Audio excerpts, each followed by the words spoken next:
देखिए सवाल में बहुत सिंपल हमसे कहा गया है कि हमारे पास में 5 रुपए और 10 रुपए के कुल सिक्के जिनकी संख्या टोटल 40 है। तो हम थोड़ी देर के लिए ऐसा मान लें कि इनकी वैल्यू हमारे पास में x और इनकी वैल्यू y है। तो आप यहाँ से एक बात तो समझ जाएंगे सर x प्लस y यानी कि टोटल सिक्कों की जो वैल्यू है कितना रुपया है 40 है मतलब। तो x प्लस y का वैल्यू कितना रहेगा 40 रहेगा। ठीक है, अब आगे बढ़ते हैं भाई, आगे बढ़ते हैं। अब इसके बाद देखिए उसके बाद में आपने कहा सर अगर मैं यहाँ निकालने की कोशिश करूँ तो मेरे पास में 5 देखो टोटल सिक्के कितने x, तो अगर मैं निकालूंगा तो 5x आएगा प्लस ये हमारे पास में कितना हो जाएगा भाई 10 रुपए वाले सिक्के हैं 10 भाई, और बराबर में कितना हो गया भाई बराबर में हमारे पास हुआ 310।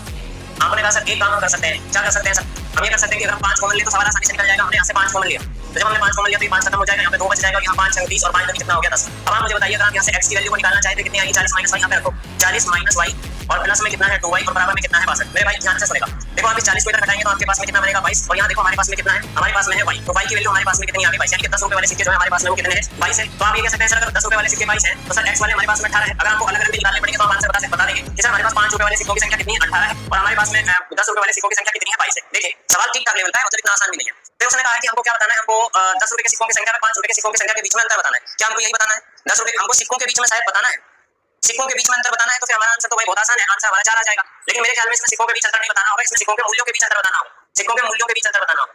तो जब आप इसके मूल्यों के बीच में अंतर बताएंगे तो आप यहाँ कितने से गुणा कर रहे होंगे भाई 5 से, तो 18 में कितने हो जाएंगे 90 मूल्य आएगा। यहाँ 10 से गुणा करेंगे तो आपके पास में कितना मूल्य आएगा 220 और 220 में से 90 घटाएंगे तो आपके पास में कितना बचेगा 130 बचेगा। मेरे ख्याल में इसका सभी बच्चों का